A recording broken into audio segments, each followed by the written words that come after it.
Hello, everyone. Welcome back to the course of Literary Criticism Theory. So, we have reached the third module titled Literature, Society, and Power. And the first section in this module is about Marxist criticism, literature, and the structures of economic power.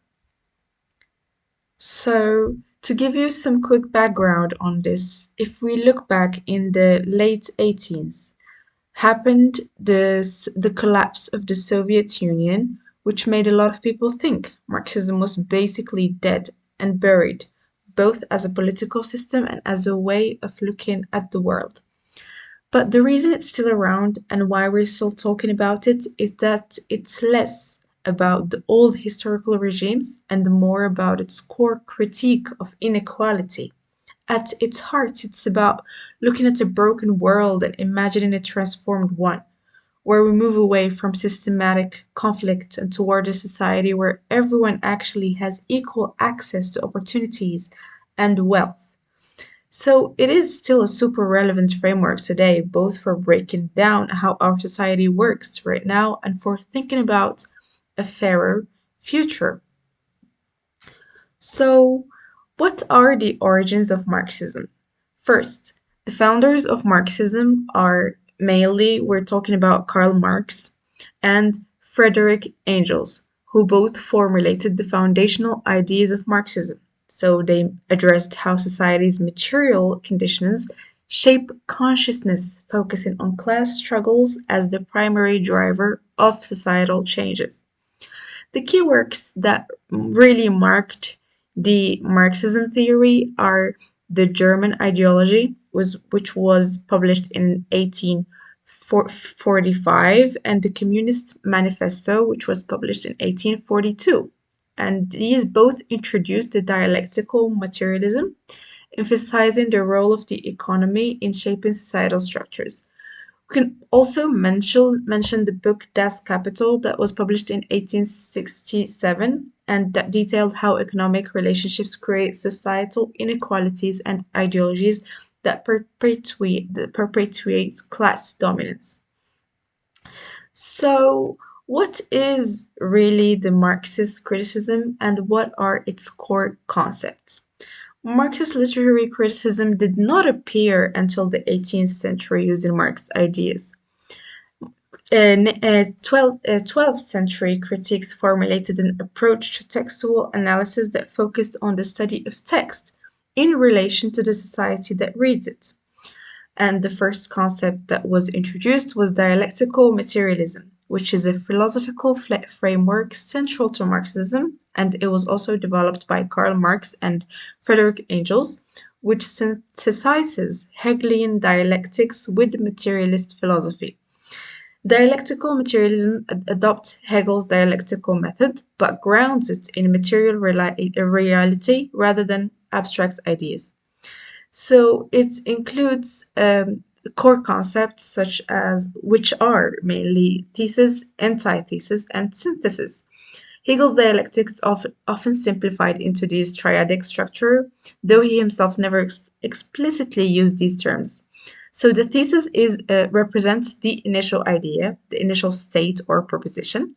The antithesis, in contrast, represents the negation, contradiction, or opposing idea to the thesis. Synthesis resolves the conflict between the thesis and antithesis and creates a new or a higher level understanding or state. This synthesis then can become a new thesis and can lead to further dialectical progression. For instance, to enhance with an example, we can talk about feudalism as a thesis, and it gave rise to demands for individual freedom, and this is the antithesis, which eventually led to liberal democracy, which is the synthesis, and then we can also have an antithesis to democracy. Then we have another core concept of Marxism, which is the base and the structure. The base and structure in the literature, literature is a part of superstructure, which is shaped by the base. the economic foundation of society, includes modes of production, class relations, and so on. So texts here are seen as products of their historical and economic context, often serving to reflect or challenge dominant ideologies. So here, the superstructure, which is literature, cannot exist without the base, without how, what are, or the historical and economic context that produced that text. And last, we have class conflict or class struggle. And in literature, it's often depicts or encodes the conflicts between social classes, it reveals the tensions of exploitation, of resistance that are inherent in class structure. So, what is Marxism in practice? Talking about Russian Revolution and the pioneers. We can talk about George Plekhanov, who translated the Communist Manifesto and laid the groundwork for Russian Marxism. A main pioneer, which is Vladimir Lenin, and in party organization and party literature, 1905, he argued that literature must serve the proletariat struggle and it must align with party ideology. Then we're talking about Leon Trotsky, who advocated for freedom in art and literature and revolution, proposing that not all literature must focus on overly revolutionary themes. So we should create more space for art and literature in order to express ourselves freely. Then we talk about also Stalin's influence, honorable mention, who established the Soviet Writers' Union in 1932 and required literature to glorify party ideals and revolutionary progress. The literature became propagandistic and it lost creative freedom. So his rigid guidelines stifled dissent and replaced Trotsky's more open approach. So if we're talking about a contrast between Trotsky and Stalin, Trotsky was more open to freedom of expression, of talking about one's opinion, one's art, one's literature, one's words freely without really fearing societal boundaries.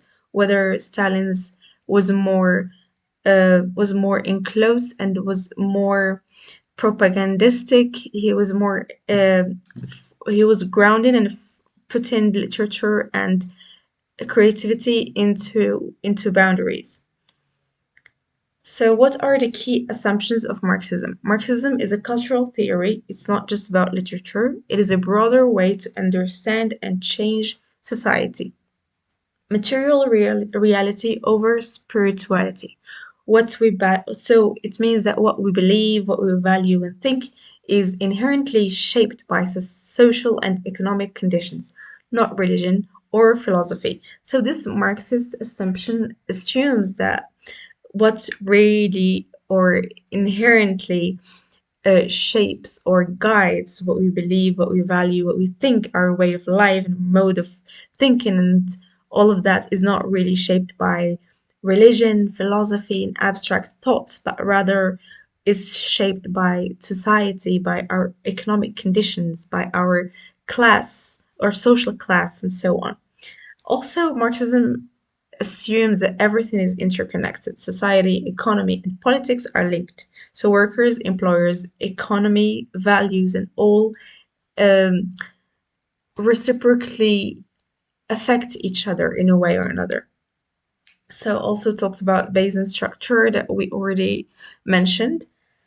And it talks about also how literature reflects ideology, or literature is a part of the superstructure and it reflects the ideas of the ruling class. So, literature, whether we like it or not, reflects and only, let's not say only, not to make it as a sort of a generalization, but it mainly represents and it mainly reinforces the ideas that serve the ruling class in order to keep the status quo as it is. The goals of Marxist criticism is to uncover these class struggles that are mainly lived by the proletariat and are mainly maintained and kept by the bourgeoisie or the ruling class, and how it uses this ideology to control society and to present how it is the norm and that it should be accepted as it is. So the aim is to transform society and to promote more of a fair or more of an equal and just society.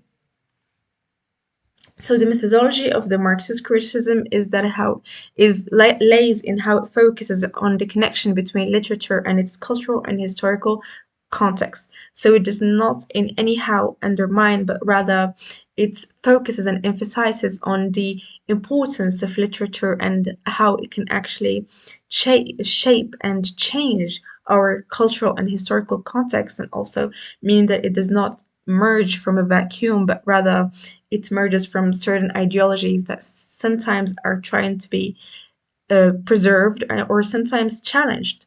So it goes beyond the traditional literary elements. It goes beyond talking about just a mere style or plot or themes, but it goes much deeper than that.